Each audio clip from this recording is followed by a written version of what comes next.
espera hasta el siguiente día felicitar a los parientes, a las amistades, ¿verdad? Del año nuevo. Y me estaba dando cuenta de toda la bulla que estaban haciendo alrededor nuestro, ¿verdad? Todos nuestros vecinos aquí alrededor. Y en una forma el Señor me enseñó a mí que la iglesia no está cumpliendo con lo que debería de estar cumpliendo. O si no, no hubiera tanta bulla y tantos desvíos en nuestras ciudades. Nos enseña a nosotros que la iglesia no está desarrollándose como debe desarrollarse, ¿verdad? Para que el Señor se manifieste en sus vidas. Y eso me entró a mí un celo en el momento que yo estaba acostado, entró un celo y un coraje para en este año echarle más ganas en esta ciudad, buscar, ¿verdad? Y alcanzar estas almas que están perdidas. En vez de desanimarme, me dio más coraje y más celo para salir a evangelizar a esta ciudad, porque nosotros necesitamos hacerlo, bendito sea Dios. Pero es interesante cómo Dios a veces nos enseña muchas cosas, aún en los tiempos cuando menos pensamos. Yo no pensaba que Dios me iba a hablar por medio de toda la bulla que estaba aconteciendo alrededor hasta las 3 de la mañana. Estaban haciendo bulla, tronando cohetes, haciendo explosiones y muchos por hacer bulla, muchos ignorantemente, quemando su dinero, si lo podemos decir así, porque esas cosas no son baratas, a lo que yo he oído, no son baratas comprar, pero nos damos cuenta que esta gente es llevada por eso y por el vino y por el licor, y nos enseña a nosotros que a nosotros nos queda mucho trabajo todavía. Hay que no perder el enfoque de que tenemos que salir y tenemos que discipular. Estaba yo hablando con los líderes hoy y les estaba refrescando, ¿verdad? En la palabra concerniendo de que no es nomás salir a evangelizar, no es solamente eso, porque después queda discipular. Y eso es algo que se requiere también maestros que estén sobre la doctrina, estudiando y instruyendo a los nuevos, no tan solo en las doctrinas básicas que tenemos, sino también en cómo debemos de comportarnos, cómo Dios busca de que nosotros le seamos fieles, ya que hemos hecho una decisión en servirle al Señor. Me gustó como una vez este escritor comparó el cristianismo con un matrimonio. Cuando uno, hermano, va a casarse, antes de llegar a casarse, a unirse en matrimonio, hay muchas cosas que podemos decir son nuestras. Al momento que esa pareja va al altar y se compromete a casarse y hace sus votos en el altar, al momento que ya salen de la capilla, al momento que ya no es de él o de ella, es de ellos. Y así es con el Señor, que muchas veces el cristiano se olvida que cuando ha hecho una confesión de fe, ya lo tuyo no es tuyo, ya es del Señor. Y ya no es para que tú digas, esto es mío, esto es lo que es mío, sino que no tenemos que olvidar que ya es del Señor. Muchas de las veces hay muchas parejas que no saben eso, o quizás se nos olvida, somos oidores olvidadizos, y necesitamos refrescarnos en esa área de no olvidar que lo que es nuestro, ya si estamos casados, también es de nuestra esposa también. Tenemos que nunca olvidar eso, no ha cambiado la palabra del Señor. Hoy en esta mañana vamos a tocar aquí en Génesis, en el capítulo 3, y vamos a estar enfocándonos en el versículo 15. Es un versículo muy interesante donde vemos nosotros que en el principio el Señor empieza a demostrarles lo que va a acontecer más después. ¿Y a qué podemos comparar esto? Esto lo podemos comparar a dos naciones que iban a estar batallando la una con la otra. Estas dos naciones iban a estar siempre viéndose en el futuro. Una de ellas va a sacar los rifles, va a sacar todo lo que tiene y va a luchar contra la otra nación. Pero la otra nación está pronosticado de que va a tener más poder sobre la otra nación que sacó los rifles. Entonces, la otra nación, vamos a decirlo así, va a sacar el armamento nuclear para destruir completamente la otra nación. Y va a ser una batalla a través de las generaciones, a través de cada generación que viene a la tierra, va a haber una lucha y va a haber una batalla entre dos naciones, si lo podemos decir así. Como cuando lo vimos con los peregrinos, cuando llegaron aquí a los Estados Unidos, estaba lloviendo, ¿verdad? Que los indígenas de aquí de los Estados Unidos estaban buscando ganar una batalla que ellos tenían entre otro tribu. Y ellos buscaban ganar esa batalla que siempre salían derrotados. Y cuando ellos se dieron cuenta que los peregrinos tenían armamento y rifles, empezaron ellos a hacer intercambios de lo que ellos tenían para adquirir esos rifles para poder vencer esa tribu. ¿Por qué? Porque los otros solamente lo único que tenían eran cuchillos y eso era lo único que tenían. Pero cuando los indígenas sacaron las escopetas, ¿quién ganó? Los de las escopetas. Y podemos ver que esta lucha va a seguir y va a seguir. Así es como el Señor lo dijo, ¿verdad? A la serpiente como a la mujer. Y que la mujer iba a tener un hijo y que iba a haber una lucha constantemente entre el bien y entre el mal. Siempre cuando veamos este versículo nos vamos a dar cuenta un poquito nomás en este versículo para darnos a entender que siempre iba a haber una batalla. Pero nos demuestran estos pensamientos que nos enseñan este versículo 15, nos va a enseñar también que al final una de ellas va a salir venciendo. Es difícil a veces entender esto si no lo leemos completamente con mucho cuidado. Se requiere tiempo a veces para leer y estudiar varias veces esto para poder entenderlo, el mensaje. Cuando vemos en el versículo 15 nos damos cuenta nosotros muy bien lo que va a empezar a acontecer. Lo primero que vemos nosotros aquí es que el Señor iba a dejar que hubiera enemistad entre los dos, entre la mujer y entre el serpiente. Esto iba a ser después de la transgresión que había sido cometida. Se había transgresido, ¿verdad? Se había quebrado este mandamiento, esta ordenanza que el Señor les había dejado. Era considerada como una transgresión.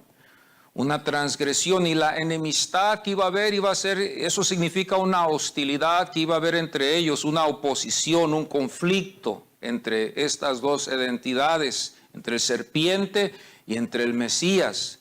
Pero aquí no nos enseña y no nos dice mucho, no menciona al Mesías, ni menciona a la Virgen, ni menciona su nacimiento, dónde iban a ser. Nomás nos da un pensamiento muy breve, nomás que necesitamos nosotros ver el Evangelio y estudiarlo el Evangelio y ver las profecías para poder agarrar todo completo. Entonces, esto fue predicho por el Señor, fue predicho, y nos damos cuenta que a través del tiempo nos damos cuenta que esto aconteció desde Abel, de Set, de Noé, de Sem, de Abraham, de Isaac, de Jacob, aún hasta salió de la tribu de Judá porque fue la única que quedó.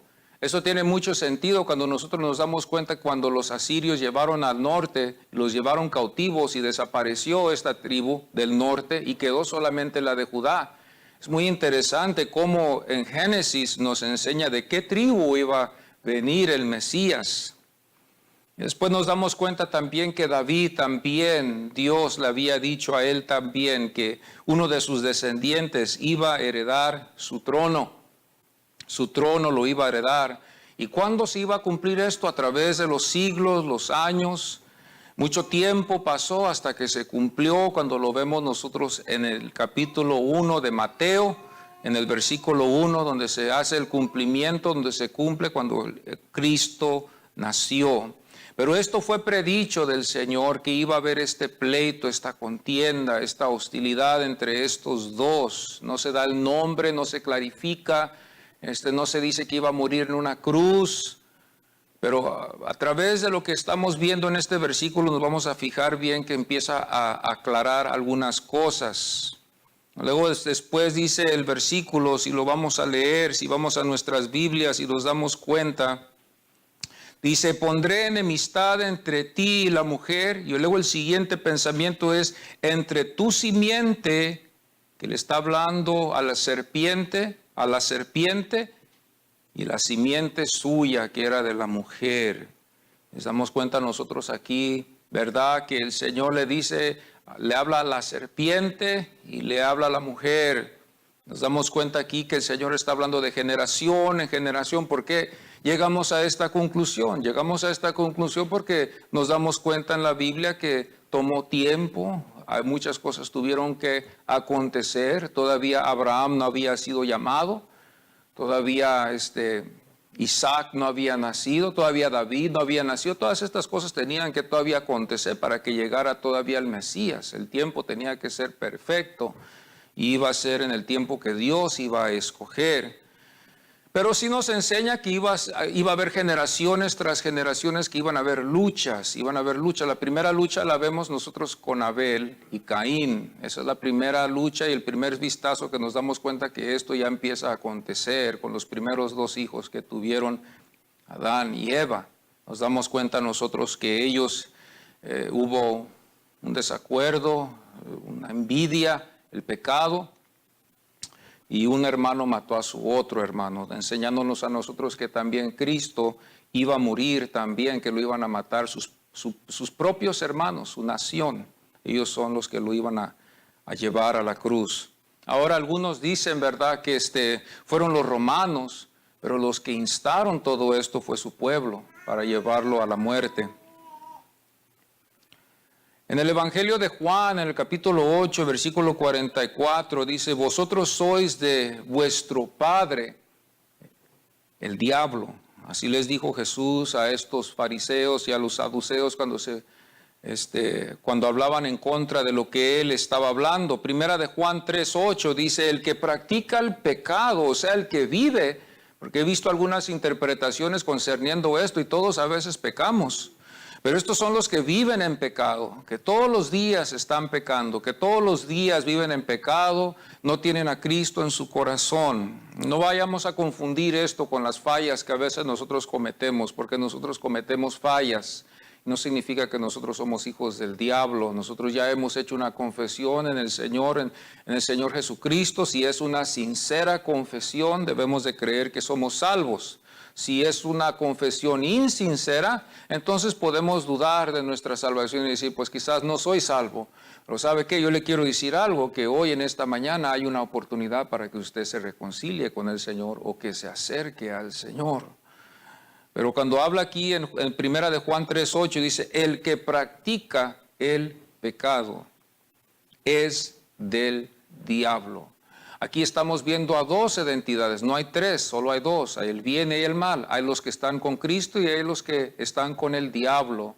¿Quiénes son los que están con el diablo? Los que no son salvos. ¿Quiénes son los que están con Cristo? Los que sinceramente han entregado su corazón al Señor. No hay tres, no hay un intermedio para Dios, nomás hay dos lugares, la gloria y el infierno. No hay tres.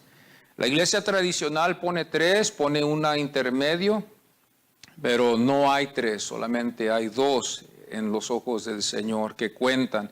El versículo 10 dice: en esto se manifestó.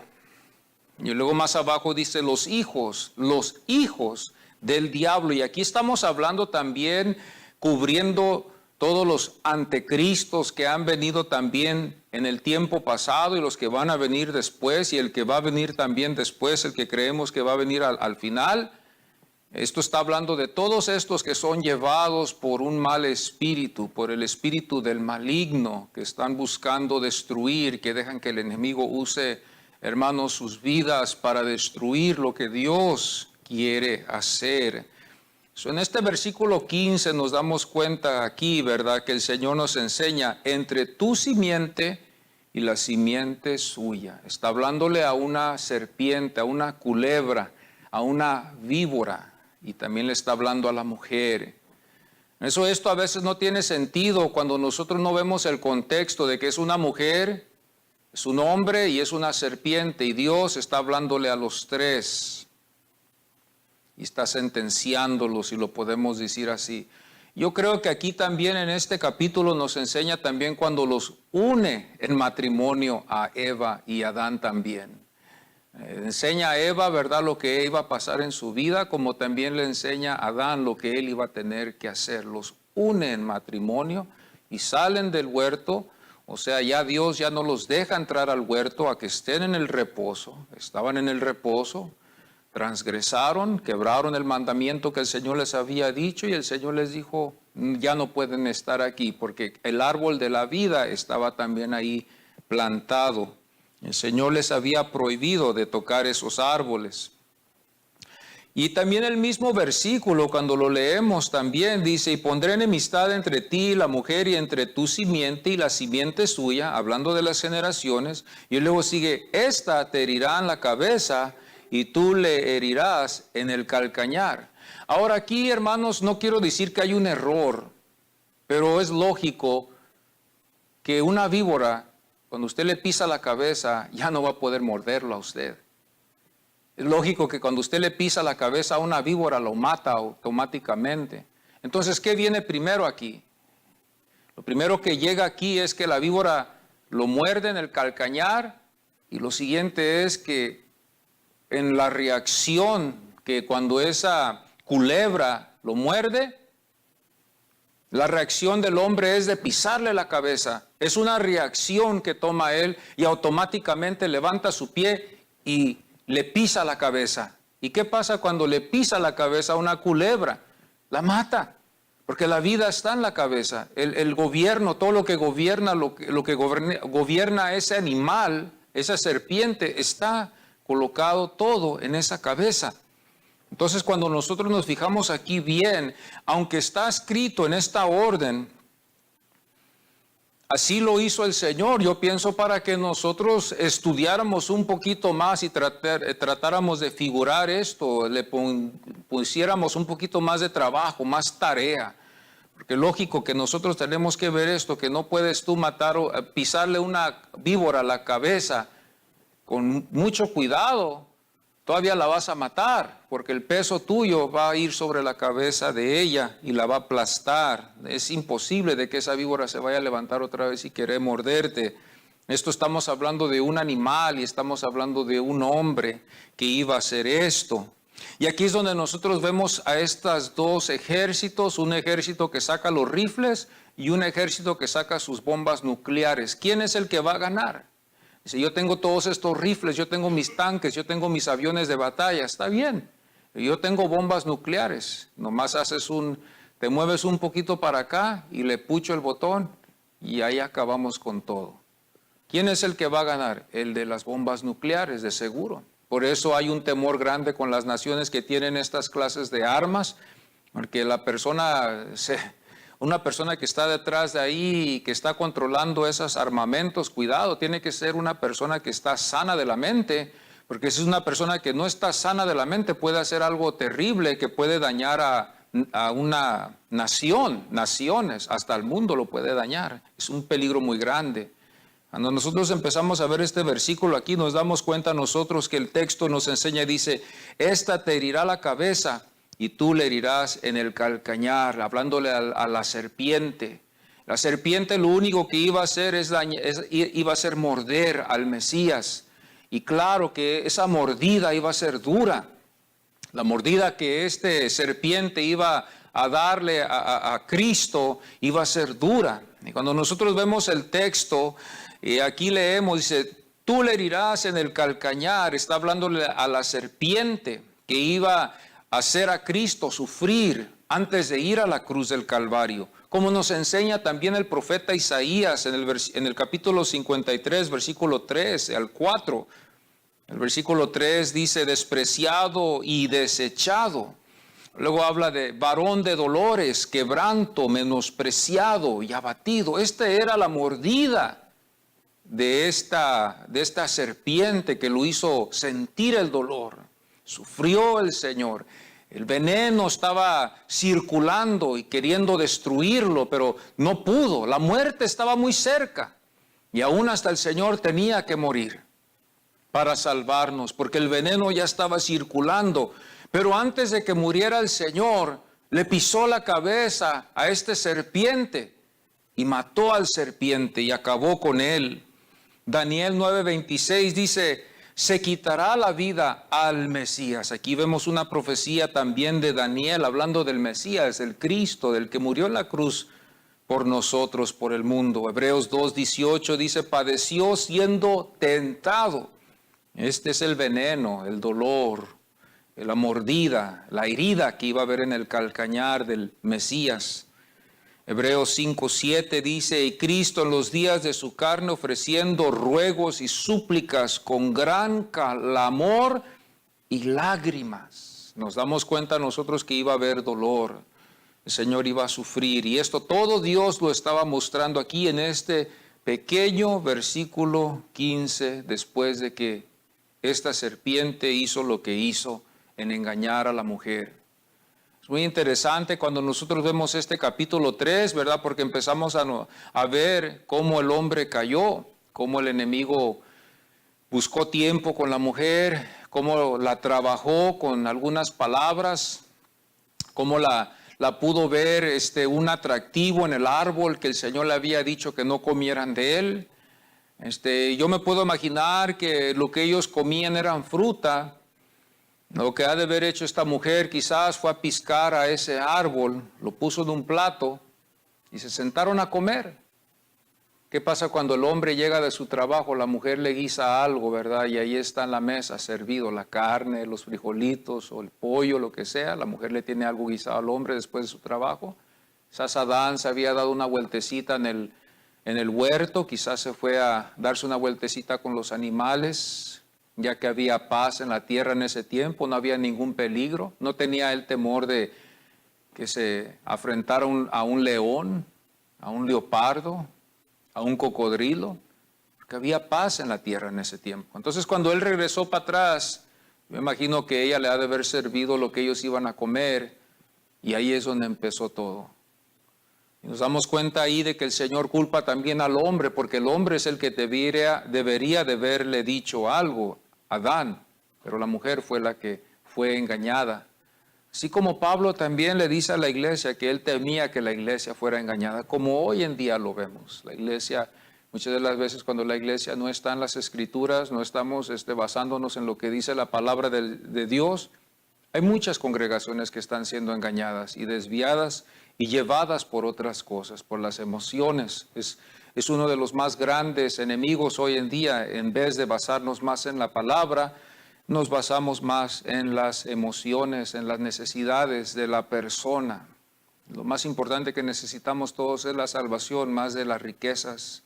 Mucha gente que va a las iglesias para buscar riquezas, carros, casas, mansiones, mejores trabajos, buscando el provecho, ¿verdad? Como si Dios fuera un genio. Ya Dios lo anunciamos como, lo prostituimos, si lo podemos decir así, lo vendemos como un carro. Mira lo que Dios puede hacer en tu vida. ¿Es cierto? Sí, es cierto.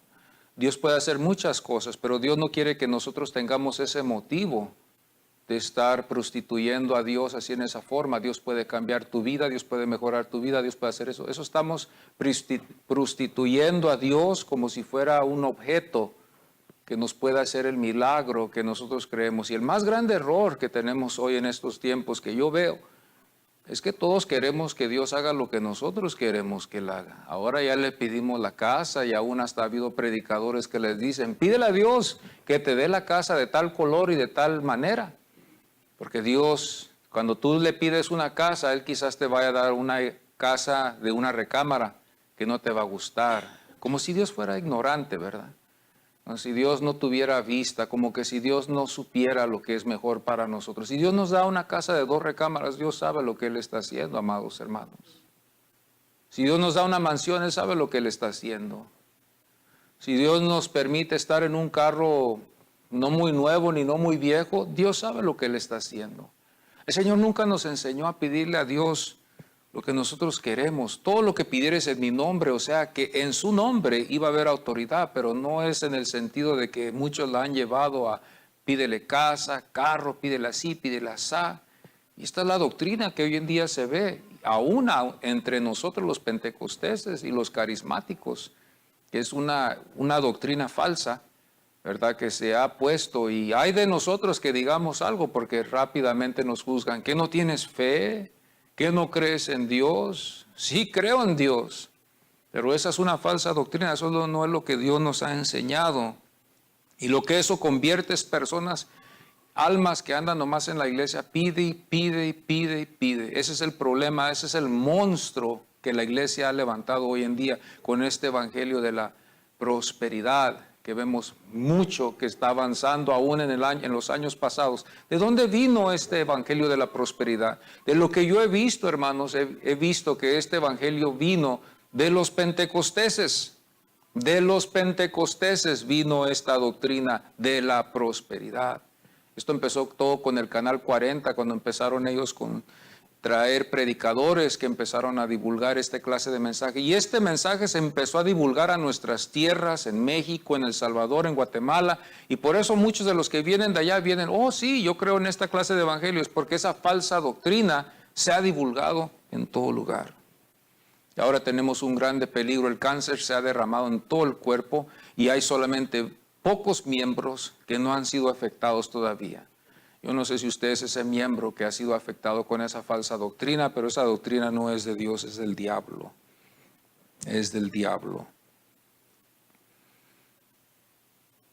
Cuando nosotros nos damos cuenta en el texto, en el versículo 15, dice esto nos enseña, esta fue la caída de ellos, el hombre tuvo la autoridad, Dios le había dicho al hombre, de eso no vayas a tocar y cerciórate de esto bien y que la mujer que yo te voy a dar tú también tienes que decirle esto.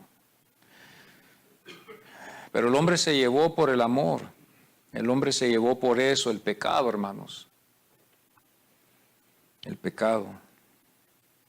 El versículo 15 dice, esta te herirá en la cabeza. Nosotros vemos Lucas 1:31, en el Evangelio de Lucas,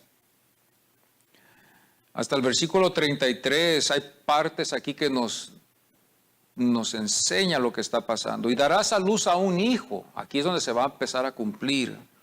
El versículo 32 dice, será grande. Y luego lo más poderoso aquí, que es profundo, es esto es lo que dice aquí, llamado Hijo del Altísimo. No estamos hablando ya de Dios, y no estamos hablando de Jehová. Usted sabe cuando el judío expresa a Hashem y lo llama a él el Altísimo, para ellos es el Altísimo, the highest, ellos lo dicen. El Altísimo es lo máximo, ya no hay menos que, ya nadie puede alcanzar hasta ese lugar. Cuando la Biblia declara de que él iba a ser hijo del Altísimo, para el judío, y esto tiene sentido, para el judío esta es una expresión muy fuerte y muy profunda, muy sagrada y muy poderosa al mismo tiempo, porque estamos hablando ya de lo máximo en todo el universo, hablando de lo máximo ya. El 33 dice, y reinará sobre la casa de Jacob, ¿verdad? Y vamos a decir, y su reino no tendrá fin. Con la casa de Jacob y con la iglesia, ya que sabemos nosotros que la iglesia es de él y él es de la iglesia. El Señor va a reinar un día sobre Jacob, que es Israel, cuando el Señor vaya a establecer su reino aquí en la tierra. Y la iglesia estará ahí también. Los dos estaremos ahí. Yo a veces me pongo a pensar, digo, ¿cómo vamos a estar todas las denominaciones juntas? Los presbiterianos, los metodistas, los bautistas y los pentecosteses, que de verdad, sinceramente, le dieron su corazón al Señor. ¿Cómo le vamos a hacer en ese día? Y ahora hablando de los judíos también, de la nación judía, que también el Señor no va a menospreciar, sino que también ellos van a estar en el milenio, todos los que vayan a creer en el Señor Jesús. Esto es muy interesante y la Biblia nos enseña que no va a haber fin. Va a haber etapas donde va a haber pausas, va a haber tribulación, vamos a entrar en un nuevo milenio y luego después vamos a entrar en su gloria como hemos sido enseñados, pero no va a haber fin, sino que va a seguir y va a seguir. La Biblia nos enseña esto en Apocalipsis 12. Nosotros nos vamos a Apocalipsis y gracias a Dios a esto, porque si nomás tuviéramos el libro de Génesis, imagínense todos los patriarcas cuando iban al libro de Génesis, cuando Moisés solamente tenía nomás los 5 libros que él tenía. Esto era lo único que ellos tenían, no había más, pero ellos tenían una esperanza de que el Mesías iba a venir un día. Cuando Él les habla en Deuteronomio, en el capítulo 18 parece que es, y les dice, uno vendrá como yo. Está hablando de Cristo, y a Él van a tener que ustedes oír. Está ya hablándoles y advirtiéndoles, pero pasó muchos siglos y muchos de ellos se desviaron y mejor prefirieron ellos dejarse llevar por la corrupción. Por eso ellos, pero ya Moisés, por eso Cristo les dijo, Moisés habló de mí, porque Moisés les había dicho ya en Deuteronomio, les habló de los falsos profetas, que no porque hacen señales y porque hacen milagros significa que son genuinos. Y este es el engaño más grande. Quiero salirme un poquito fuera de este tema, que muchas de las veces nosotros nos dejamos llevar por estos llamados ministros que hacen milagros y que hacen señales y que hay gente que sana y que hay gente que está haciendo tantas cosas. Nos dejamos llevar a pensar de que son verdaderos solamente porque hay un milagro, solamente porque hay un señal. La gente débil se deja llevar por estas cosas y empezamos a hacer un Dios de esa persona y empezamos a ser seguidores de esa persona. Eso pasa, ha pasado en mi vida, yo creo que ha pasado en la suya también. Siempre andamos buscando hacer esto, pero ya Moisés les había advertido a su pueblo, aunque vengan y digan y hagan, pero se hallan hablando falsamente, son falsos. Moisés les advirtió a su pueblo. Por eso ellos no se dejan llevar por el Mesías, por Cristo Jesús. Los milagros a ellos no los van a mover, a los rabinos, al pueblo judío. Ellos no están buscando milagros, amados hermanos. Ellos están buscando otras cosas que todavía no están claras para ellos. Ellos ven muchos errores en nuestro Testamento Nuevo. Esa es la verdad. Los rabinos dicen, el testamento de los cristianos está equivocado, hay muchos errores, hay muchas contradicciones.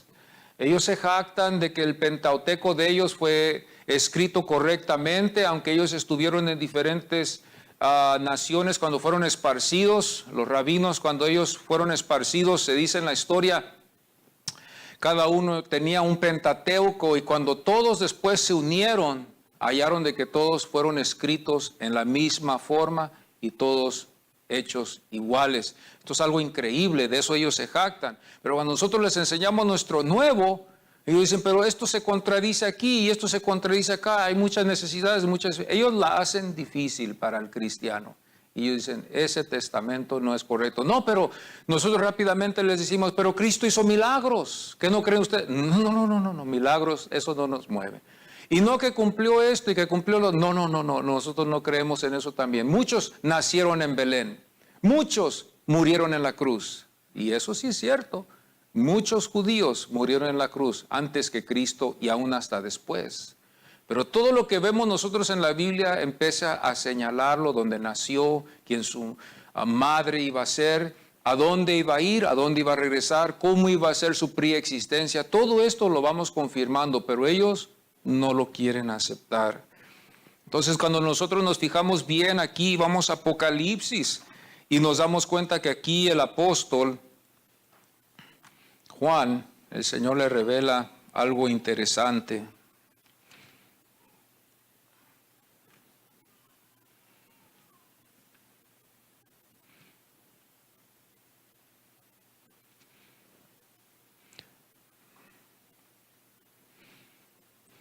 Dice el texto, y fue lanzado fuera el gran dragón, la serpiente antigua, hablando del que está en el capítulo 3 de Génesis, que se llama Diablo, Satanás, el cual engaña al mundo. Este es el que está engañando ahorita a todos, aún hasta la iglesia, amados hermanos. ¿Qué hago para no ser engañado? Tengo que estar en la palabra. No se deje llevar por sus emociones ni tampoco por lo que algún espíritu viene supuestamente a venir a revelarnos, porque aún puede ser el diablo. ¿Usted sabía que el diablo se viste como ángel de luz? Y él hace lo mejor posible para engañarlo a usted. Él es astuto. Cristo nos cubre con su oración que dice, Padre, líbranos de toda tentación. No permitas que caigamos en tentación. Líbranos del maligno. A él aún se encomienda al Padre. Fue arrojado a la tierra, sus ángeles, y sus ángeles fueron arrojados con él. Entonces oí una gran voz en el cielo que decía, ahora ha venido a la salvación, el poder y el reino de nuestro Dios. Fíjense bien lo que está pasando. y la autoridad de su Cristo, porque ha sido lanzado fuera el acusador. Este está acusándonos, amados, así como a Job, así está acusando la iglesia.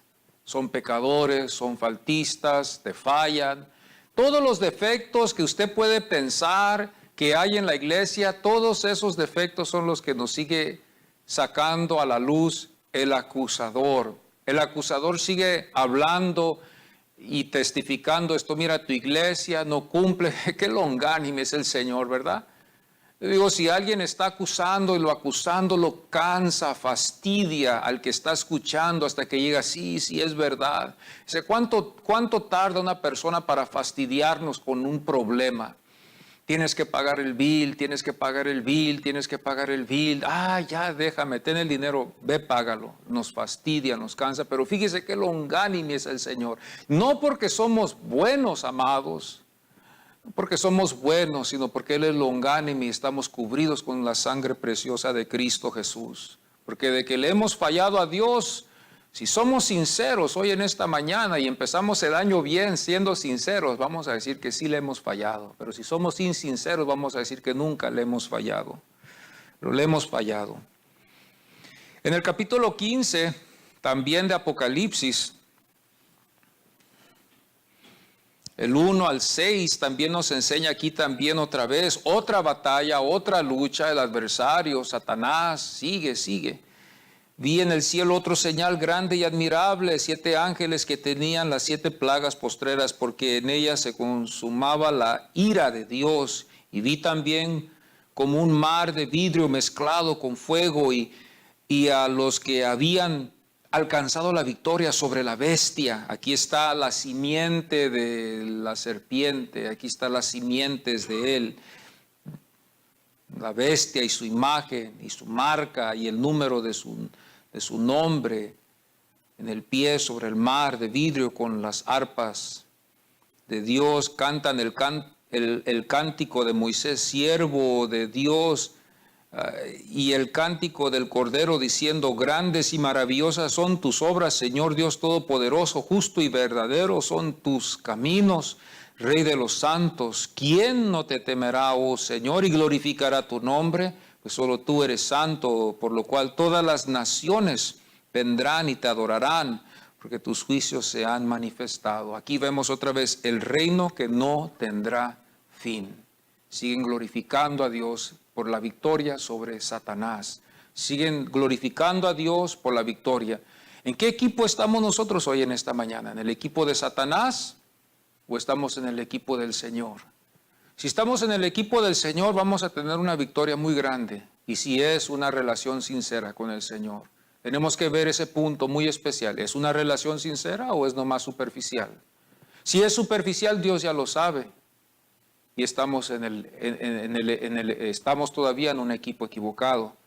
Pero si Dios ve una sinceridad, una confesión sincera y ve el esfuerzo en su vida y ve que usted de verdad ama al Señor, estamos en el equipo del Señor. Y venga lo que venga, pruebas, tribulaciones, luchas, enfermedades, vengan desastres, venga aún hasta la muerte, que aún hasta Pablo dice que aún hasta ni la muerte nos puede separar del amor del Señor. Esta es una de las cosas que es muy delicadas también, que la iglesia necesita saber cómo confrontar estos temas de la muerte. Hoy aquí en nuestros Estados Unidos todos queremos la vida y no entendemos por qué la muerte viene. Esto no es duro de entender y toma tiempo, y tenemos que tomar tiempo en reflejar en estas cosas, porque si el Señor tarda en su venida, vamos a ver esto lo que va a acontecer. Y tenemos que nosotros como cristianos tener la esperanza de que este cuerpo va a descansar, pero que nuestra alma estará con el Señor. Y tener esa paz de que el Señor y su presencia va a estar con nosotros, con nuestra alma y con los que lo aceptaron como su Salvador. En Gálatas 4:4, para concluir, el apóstol nos enseña aquí bien claro también otra vez, y es muy conocido, y no más para refrescar nuestras mentes. Pero cuando vino el cumplimiento del tiempo, Dios envió a su Hijo, nacido de mujer y nacido bajo la ley. Entonces vemos aquí Génesis 3:15, vemos Gálatas 4:4, donde se da el cumplimiento. en la ley, para cumplir la ley. Aquí nos damos cuenta que en Génesis 3:15 no está muy claro, pero nos demuestra la victoria cuando el hombre le iba a pisar la cabeza a la serpiente. Aunque la serpiente iba a morderle el calcañar y el dolor iba a causar muerte, pero que iba también después resucitar en el tercer día, como nos enseñan los Salmos. Hermanos, aquí en este capítulo 3 de Génesis, cuando vamos otra vez al Antiguo Testamento, nos damos cuenta que el Señor nos demuestra algo allí. Pero a través de las Escrituras vamos leyendo, vamos viendo la vida de Cristo y vamos después viendo, ¿verdad?, cómo Pablo nos enseña, ¿verdad?, que el Hijo del Señor fue enviado en este tiempo. Entonces nosotros ahora en esta mañana nos hemos dado cuenta que el Evangelio también se puede ver también aquí en este capítulo 3, versículo 15, donde nosotros vemos que hay una victoria sobre Satanás. Ya no necesitamos preocuparnos del maligno. El enemigo a veces nos quiere, hermanos, oprimir con temor. Nos quiere poner duda de que no somos salvos, de que Dios no existe, de que quizás esto no es verdad, que el Señor reprenda al enemigo. Cuando nosotros leemos las Escrituras, nos saturamos con estas verdades y nos trae paz a nuestros corazones. Es interesante que el hombre, cuando a veces pasa él en sus tiempos de duda aún de Dios, y nosotros debemos de enfocarnos en lo que las Escrituras nos está enseñando para darnos aliento y fe. Ahora muchos cristianos tenemos que entender esto, hermanos, que no es de comer nomás una sola vez. Veámoslo así, que todos los días tenemos que comer. Tenemos que desayunar, almorzar y también quizás cenar. Y aún a veces ahí entre medio del desayuno y entre medio de la cena hay algo que también a veces comemos, siempre manteniéndonos saludables y comiendo las cosas que nos van a hacer bien. Lo mismo con las cosas de Dios. Todos los días debemos de estar. Me admiro de las personas que tienen todo el tiempo en sus manos de estar en la casa, de que pueden leer, estudiar, escribir, pero no le han hallado el amor a la palabra del Señor. Es triste cuando una persona no ama la palabra de Dios, como es triste también de una persona que ya no le haya sabor a la comida o una persona que ya no tiene hambre. Una persona que ya no le tiene sabor a la comida, ya no importa qué tan sabrosa esté la comida, no le va a hallar ningún sabor. Una persona que no tiene hambre, tú le puedes estar ofreciendo y ofreciendo y ofreciendo, no hay hambre. Esa persona es triste porque no va a poder alimentarse. Pero una persona mientras tenga hambre, aunque esté enfermo, aunque esté padeciendo por alguna necesidad, come, y esa comida lo ayuda y lo fortalece. Así mientras nosotros tengamos hambre para la palabra del Señor, nos fortalecerá. La perfección viene en la disciplina. Ahí es donde nosotros muchas veces no queremos en esta cultura. Nos disciplinamos para muchas otras cosas, menos para las cosas del Señor. Le hallamos más tiempo a las cosas que nos gustan y muchas de las veces ahí es donde podemos darnos cuenta qué es lo que nos gusta más en la vida. Por ejemplo, a algunos les gusta mucho el deporte y a los que les gusta mucho el deporte, a eso se inclinan. Y a eso le dan su vida, a eso le dan su tiempo y cuidado. Ellos saben todo lo que está aconteciendo en el mundo del deporte. Tú háblales del tiempo, del clima, o háblales tú de otro tema. Ellos quizás te van a decir, no sé eso. ¿Por qué? Porque no les interesa. Porque no les interesa. Entonces, el remedio es buscar el interés en las cosas de Dios, interesarnos en ellas, buscar siempre comer, siempre. En mi vida, el año pasado, he estado utilizando un devocional todos los días. Y pudiera yo decir, basta con este devocional. Es un libro que me mandan cada mes. Un libro muy bueno, muy profundo y que es sana doctrina. Es una doctrina sana. Y me puedo conformar con solo eso y decir, ya basta con esto, ya lo leí en la mañana, ya me voy el día y hago lo que yo quiera. Pero no, hermanos, todavía le sigo y sigo todo el día. Leo, escribo. Hay tiempo. Si hay tiempo, vamos a hacerlo. Vamos a hacer tiempo. Hoy en este año, oí el año pasado que muchos, hace unas semanas atrás, Vamos a comprometernos a leer las Escrituras. Es muy bueno que nos comprometamos. Busquemos los libros más fáciles, más pequeños. Esther, en el Antiguo Testamento, o al Nuevo Testamento, a Tito, a Judas. Estos testamentos, estas epístolas pequeñas, vamos a conquistar poco a poco para que nos dé ánimo. Y entonces después entramos en lo más fuerte, en lo más grande, ¿verdad? En lo más sólido, ya los evangelios. Después podemos ir al antiguo, irnos al libro de Job, que muchas veces le tenemos miedo. Bueno, en mi caso yo le tenía miedo siempre a Job, es muy largo, o Jeremías, tremendamente largo.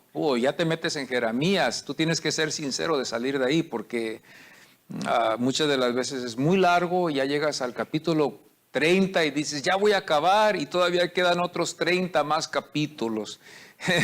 Entonces es un poquito largo, Jeremías y Isaías, no se diga.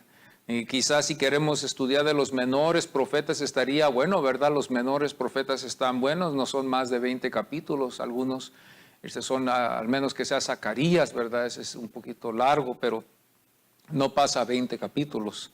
Entonces vamos en este año buscando al Señor a través de las Escrituras, haciendo tiempo para las Escrituras y pidiéndole al Señor que nos dé hambre para las Escrituras.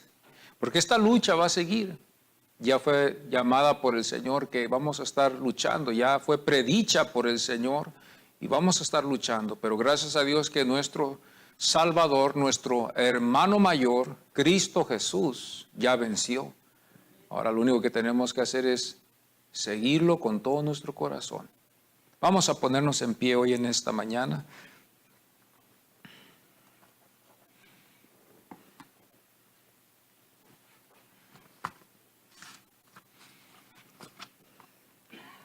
Vamos a orar y pedirle al Señor que nos ayude a creer en el Señor en este evangelio.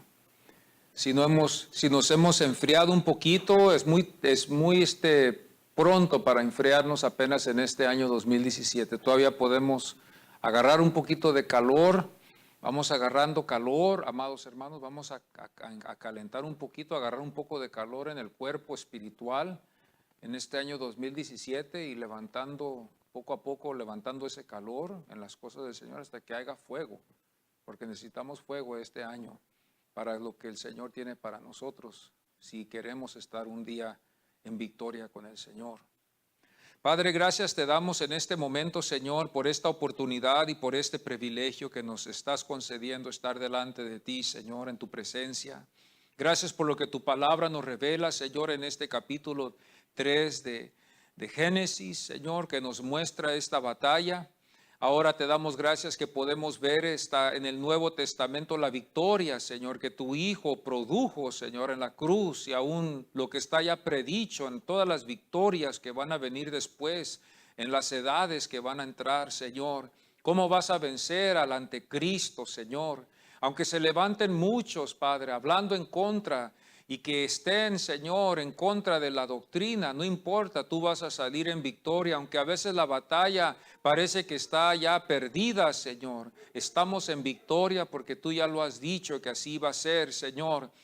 Te damos gracias, Padre, que la cruz se vio para algunos como una derrota, pero fue la más grande victoria para todos porque nos ha salvado y nos ha redimido, Señor. Ahora solamente lo que nos queda es mirar la cruz, ver la cruz, Señor, y creer en el que fue colgado en esa cruz, que fue Cristo Jesús, aceptarlo en nuestro corazón, Señor, y vivir por Él. Así como en un matrimonio, Señor, que nos entregamos, Padre, nos entregamos, Señor, toda nuestra vida, nuestro cuerpo y aún hasta nuestra alma. A veces se la damos a nuestras esposas, Padre, para que ellas, Señor, Padre Santo, estén con nosotros, bendito Dios. Así nosotros hoy, Señor, hemos dado nuestras vidas, Señor, a ti, Señor, y te hemos dado nuestro cuerpo, nuestra vida, nuestra mente, nuestra alma. Y Señor, ahora tú quieres que todo te lo demos a ti, Señor. Ahora ya no es mío, ahora es tuyo, Señor, es nuestro.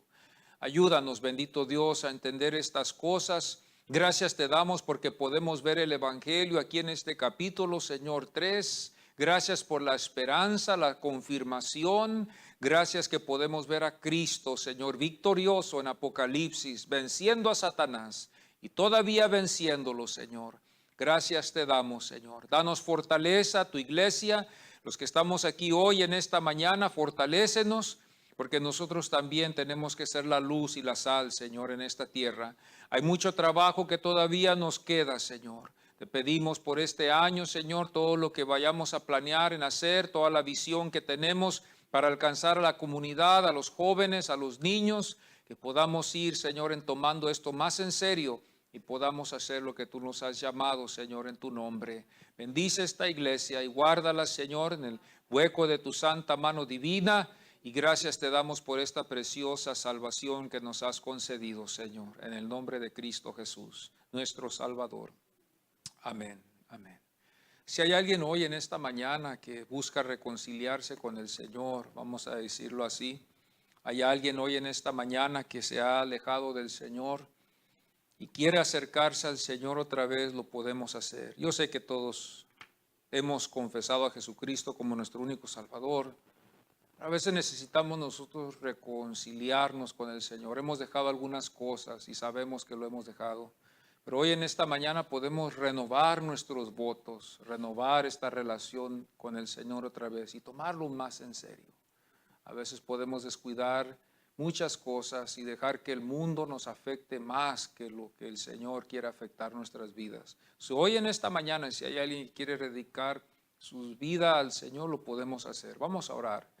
Padre, en el nombre de Jesucristo, estamos aquí delante de tu presencia, Señor. Y Señor, aunque te estoy sirviendo, Señor, como tú me has llamado, Señor, quizás hay áreas que tú todavía quieres en mi vida. Y hoy en este momento, Señor, te pido perdón, Señor, si no lo he hecho, Padre. Yo te pido, Señor bendito, Padre Santo, que tú me perdones y me ayudes, Señor bendito. Juntamente, Señor, con mis hermanos, Padre, rededicamos nuestra vida a ti, Señor. De leer, de estudiar, Señor, Padre, orar más, Padre, buscar más de tu presencia y ser cristianos más sinceros. Salir, Señor, y hacer tu voluntad, Señor, evangelizando, ser buenos testigos en el trabajo. Perdónanos, Señor, que hemos caído cortos. Perdónanos que nos hemos desviado, Señor, con otras cosas, Señor, que el mundo nos ofrece. Ayúdanos a no olvidarnos, Señor, y no ser oidores olvidadizos. Te damos nuestra vida, te damos nuestra alma a ti, Señor, hoy en esta mañana. Y te damos a ti toda la honra y la gloria por este año que nos vas a conceder dar frutos, Señor. Gracias te damos en el nombre de Cristo Jesús. Gracias, Señor.